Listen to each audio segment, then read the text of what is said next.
안녕하세요. 저는 32에 딸 키우고 있는 초보 엄마입니다. 딸은 이제 3살이 다 되어 가요. 딸아이를 처음 가졌을 때만 해도 제가 이혼을 하게 될 거라고는 상상도 한 적 없습니다.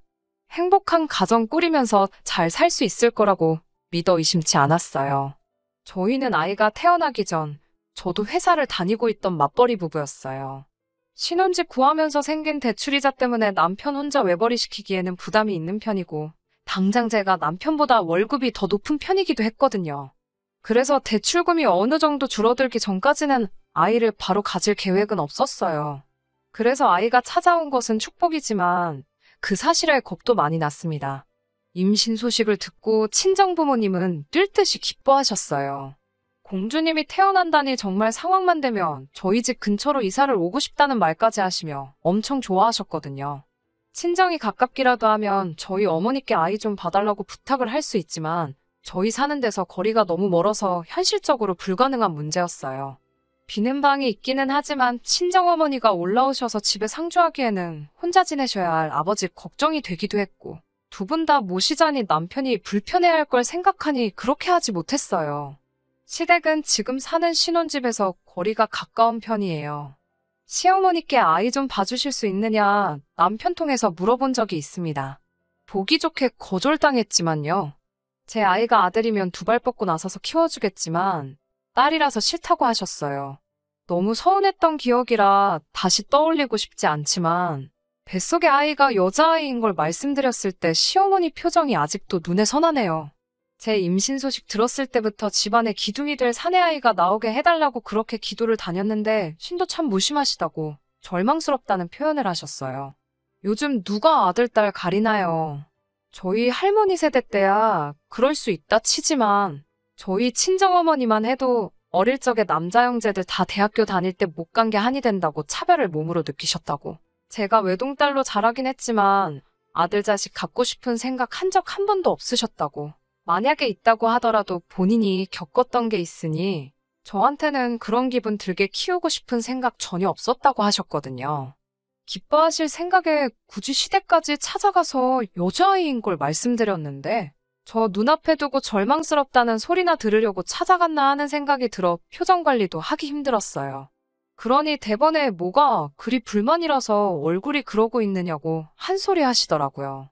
시이모님 이야기를 꺼내시면서 걔네 첫째가 딸인데 곁에서 지켜보니 예민하고 남동생들 기를 팍팍 죽이면서 지 잘난 맛에 살더라고. 나중에 너네도 사내아이 태어날 텐데 지 누나 등살에 아들 손주 어깨도 못 펴고 기죽어서 지내는 생각만 하면 아주 가슴이 찢어지는 것 같다는 말을 하시더라고요.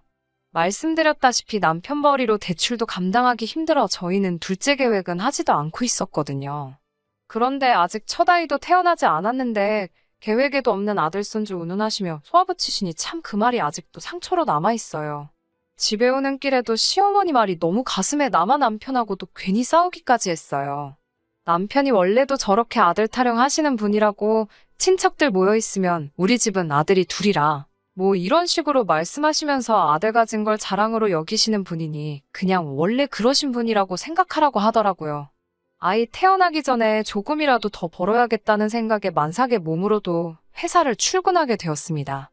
허리띠 졸라매면서 저축을 했지만 아이 어린이집 보낼 나이까지 계산해봐도 빠듯한 건 어쩔 수가 없었어요.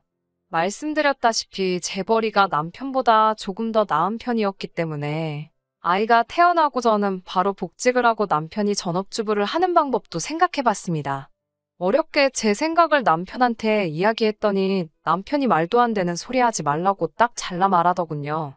시어머니 이유를 들며 여자가 돈 벌고 남자가 애 키우면 어떻게 나오실지 뻔히 알지 않느냐고 뒷목 잡고 쓰러지거나 당장 이혼하라고 말하실 거라고 저한테 말하기는 했지만 남편도 애 키우고 살림하는 거 하기 싫어하는 게 눈에 뻔히 보였어요. 시어머니가 사내아이 아니라고 그렇게 저에게 상처를 주실 때는 자기 어머니가 고지식한 부분이 있어서 그런다고 그렇게 떠들더니 정작 본인도 그런 식으로 고지식한 부분이 있더라고요. 지금이야 제가 돈을 더 잘 벌지만 나중에 가서 승진하고 회사에서 중책을 맡는 건 다 남자가 아니겠냐고. 당장 돈 얼마 때문에 자기 경력 끊는 게 말이나 되냐면서 조금 더 길게 보고 생각하자고 하더라고요. 참나, 저도 경력 끊기는 건 마찬가지 아닌가요? 그렇다고 남편 말대로 남편이 승승장구해서 회사에서 중책을 맡는다고 해도 매출도 쥐똥만한 회사인데 거기서 더 승진해봐야 아무리 길게 봐도 답이 안 나오는 건 마찬가지인데 말이에요. 더 말 꺼내봤자 통하지도 않을 것 같고 저도 아이 3살 되자마자 어린이집 보낼 계획이기는 했지만 그래도 엄마 손에 자라는 게 아이에게 더 나을 것 같아서 그 부분에 대해서는 더 이상 다투지 않고 예정된 대로 제가 회사를 그만두기로 했습니다. 남편도 자기가 꺼낸 말이 있으니 최소한의 책임감이라도 느꼈는지 당장 술, 담배도 끊고 자기 용돈까지 줄여가면서 최대한 절약할 수 있는 쪽으로 노력을 해주더라고요. 맞벌이 하면서 양가 부모님들께 매달 용돈조로 드리던 것도 더 이상 안 드리기로 했고요. 가깝게 살았지만 최대한 멀게 지냈습니다. 명절 같은 큰 행사 아니면 최대한 왕래가 없었어요. 그나마도 몇 번 만나면 그래도 손주인데 이뻐하시는 모습 한번 보여주신 적 없고 오히려 우리 딸아이 천덕꾸러기 대우받으면서 있었습니다. 정말 저에게는 아이 데리고 시어머니 만나는 게 세상에서 제일 큰 스트레스였어요. 남편에게 저는 그냥 집에서 아이 볼 테니 혼자 다녀오라고 말도 해봤지만 그래도 어떻게 혼자 가냐며 굳이 저를 데려가더라고요. 우리 애 돌잔치 때도 딸은 돌잔치 해줄 필요가 뭐가 있느냐며 제 속을 긁어놓으셨어요. 막상 돌잔치 당일날에는 저희 부모님도 같이 계셔서 그랬나 그때는 좀 이뻐하는 척은 해주시더라고요. 아무튼 최대한 피해가며 그렇게 딸아이 돌 지날 때까지 별다른 일 없이 잘 지내왔는데 작년 초에 남편의 남동생 그러니까 도련님이 결혼을 하게 되면서 모든 일이 시작되었습니다. 동서될 사람은 그냥 평범하고 흔한 인상이었어요. 벌이 적당한 중소기업 다니고 있고 조용조용하고 참하게 생긴 사람이었어요. 신혼집도 마침 저희 집 근처에 있는 빌라로 구해서 자주는 아니지만 근근히 만나면서 지냈습니다. 저를 형님 하면서 잘 따르고 나이는 저보다 어렸지만 그래도 또래이다 보니 저도 불편하게 하지 않고 언니 동생 같은 사이로 지내보고 싶었어요. 그런데 겉보기와는 다르게 은근 사람 속을 뒤집어 놓는 여우 같은 사람이더라고요. 동서네가 결혼하고 나서 첫 명절이 돼서 시댁에서 다 같이 만나게 되었습니다. 그렇게 온 식구들끼리 만나는 건 처음인 자리였어요. 식사 중에 아이가 칭얼대길래 달래주고 있는데 시어머니가 눈치를 주더라고요. 그냥 듣는 둥 마는 둥 한 귀로 흘리고 있었는데 시어머니가 동서에게 너는 쟤처럼 딸 낳지 말고 아들을 낳으라는 말을 하시더라고요. 동서가 제 눈치 보느라고 대답을 잘 못하고 있었는데 시어머니가 자기들 유산이 어떻고 저떻고 하면서 결혼할 때는 남편이 첫째라서 지원을 더 많이 받기는 했지만 자기들 갈 때는 대를 이을 수 있는 아들 먼저 낳는 집한테 다 줄 거라고 하시더라고요. 남자는 여자하기 나름이라는 말이 이럴 때 쓰라는 거라고 하시면서요. 솔직히 시부모님 재산이라고 해봐야 엄청난 거 가지고 계신 것도 아니고 서울 변두리에 빌라 하나 가지고 있는 게 전부시거든요. 그렇다고 그게 무시할 정도는 아니지만 솔직히 탐이 난다거나 하지 않았어요. 당장 저희가 아끼고 살고 있다고 해도 남편 외벌이로는 한계가 있고 저도 딱히 둘째 생각도 없고 저도 언제까지 아이 때문에 제가 반평생 공부해온 경력 놓아버리고 싶은 마음도 없었고요. 제 편이라고 생각한 적 한 번도 없지만 그래도 짧은 기간이나마 서로 마음 터놓고 같이 잘 지내고 있던 동서가 그 자리에서 그렇게 대답할 거라고는 생각도 하지 않았어요. 목소리부터 간드러지게 바뀌더니 자기들도 첫째는 아들이었으면 좋겠다고 누구처럼 어머님 기대에 져버리지 않겠다는 식으로 말을 하더라고요. 솔직히 그때 동서한테 오만정이 다 떨어져 버렸어요. 그 집이 아들을 갖던 딸을 갖던 관심도 없었지만 그 상황에서 저를 깎아내리면서까지 시어머니한테 잘 보여야 했나 하는 배신감이 들더라고요. 그런데 몇 달 뒤 거짓말처럼 동서의 임신 소식이 들려왔고 심지어 그 아이가 아들이라는 소식까지 전해 듣게 되었습니다. 당연히 시댁은 경사가 났고 저도 하기 싫기는 했지만 예의상 동서에게 축하한다고 전해줬어요. 그런데 동선의 소식을 들은 후부터 남편이 조금 이상해졌어요. 선수를 빼앗긴 것처럼 생각하고 시도 때도 없이 둘째 만들자고 달려들고 그러더라고요. 아이 하나만 낳아서 잘 기르자고 하지 않았냐. 도대체 왜 그러는 거냐 물어봤더니 딸 낳은 게 잘못인 것 마냥 시어머니와 똑같이 말을 하더라고요. 이미 동선애가 아들이 먼저 생겼는데 이제 와서 그러냐 하니 그래도 내가 첫째인데 아들 생기면 어머니 생각도 바뀌지 않겠냐 하면서 전부 다는 아니더라도 일부는 받아야지 않겠냐고 하면서요. 시부모님한테 받을 게 얼마나 된다고 그걸 가지고 그러냐고 했어요. 빌라 시세해봐야 잘 쳐줘도 2, 3억밖에 안 할 테고 요즘 100세 시대라고 하는데 언제가 돼서야 받겠냐고. 그냥 애초에 우리 계획한 대로 아이 어린이집 들어갈 나이 되면 내가 복직해서 벌면 되는 것 아니냐고. 아들 낳아 유산 받으려고 부모님 일찍 돌아가시라고 고사 지낼 것도 아니면서 별것도 아닌 걸로 조바심을 내고 있냐고 한마디 했어요. 그러니까 너는 돈 1억이 우스운 줄 아냐고. 우리가 그 돈 모으려면 몇 년을 아끼고 모아야 하는지 계산도 안 서냐고 하더라고요. 다음에 태어날 아이가 아들일지 딸일지 어떻게 하냐고. 그렇게 아들 태어날 때까지 둘이고 셋이고 넷이고 계속해서 낳으면 걔들 학교 보내고 공부시키는 돈은 계산도 안 하냐고 뭐라 하니 저보고 유치하다고 하더군요. 제가 이러는 게 시어머니에 대한 반발심 때문에 그러는 거라고, 또 우리 애가 나중에는 혼자서 얼마나 외롭겠냐고. 하나 더 생기면 아이한테도 좋고 그게 아들이면 우리도 나중에 받을 게 있어서 좋지 않냐고 거품을 물고 달려들더라니까요. 그나마 중간 역할이라도 해주고 있다고 생각하던 남편마저 저러고 있으니 아주 하루하루가 스트레스였어요.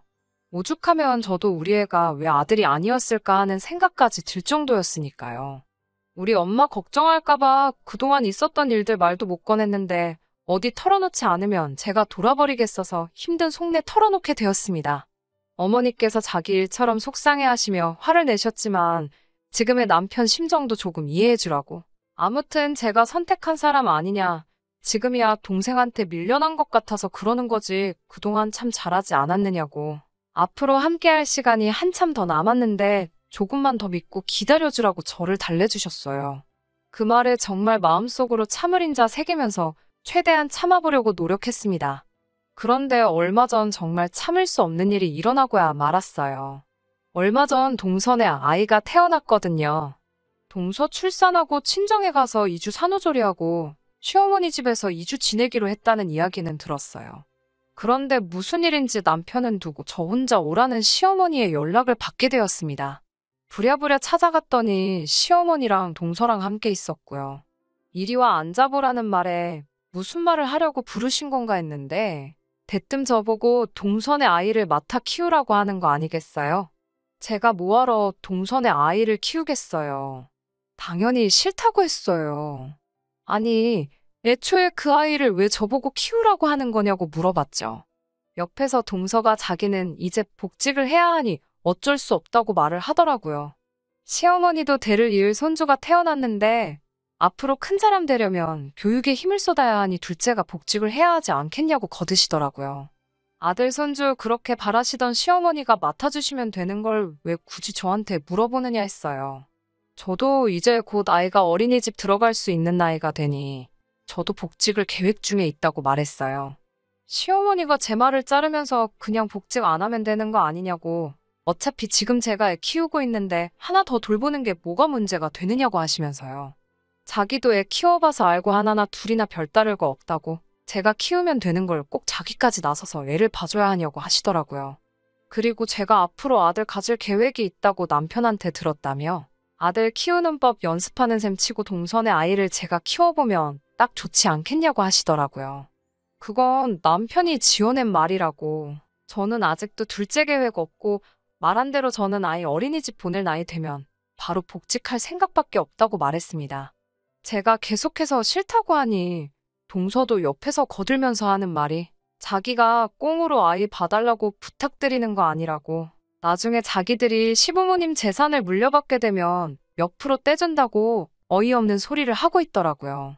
어떤 식으로 부탁을 하건 간에 저는 죽어도 아이 봐줄 생각 없다고. 그리고 돈이 아쉬워서 그러는 거 아니고 남편한테 말했던 것처럼 그 돈 언제 받을 줄 알고 그 거리에 앞으로 남은 내 인생, 내 경력 포기하면서 동선에 애 봐줄 생각은 하나도 없다고 했습니다.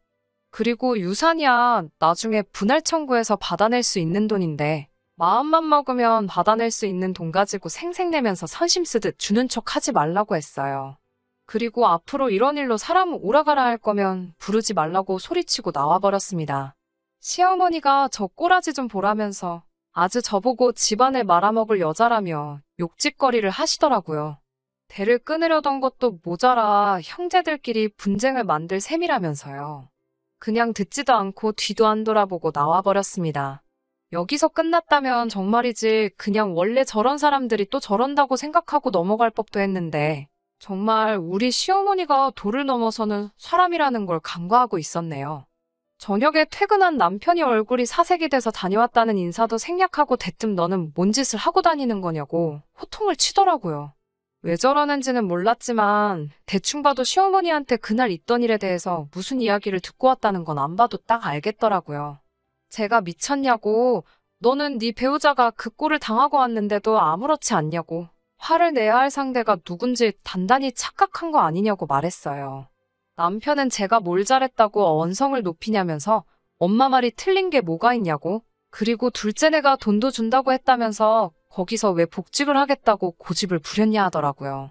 그것 때문에 아주 난리가 났다고, 자기 엄마가 아주 화가 많이 났다면서 돈 준데도 필요 없다 하고 아주 지 잘난 맛에 사는 애라고. 그렇게 잘나서 돈이고 뭐고 필요 없으면 본인은 다른 것보다 앞으로 대를 이을 동선의 아들이 더 중요하다면서 본인이 그 애를 키우겠으니 저희 결혼할 때 시댁에서 지원해준 지원금을 내놓으라고 하셨답니다. 누가 들으면 진짜 무슨 억소리 나게 도와주신 줄 알겠어요. 아직도 신혼집 살 때 얻은 대출이 산더미만큼 남아서 제가 나서서 일을 해야 하는 상황이었고 결혼 당시에도 고작 돈 5천 지원해 주신 게 전부였거든요. 그렇다고 저희 친정에서 아무것도 안 한 거 아니고 신혼집 혼수 다 채우고 시부모님이 해주신 돈만큼은 해야겠다며 혼수하고도 모자란 돈만큼 현금예단도 준비해서 드렸거든요.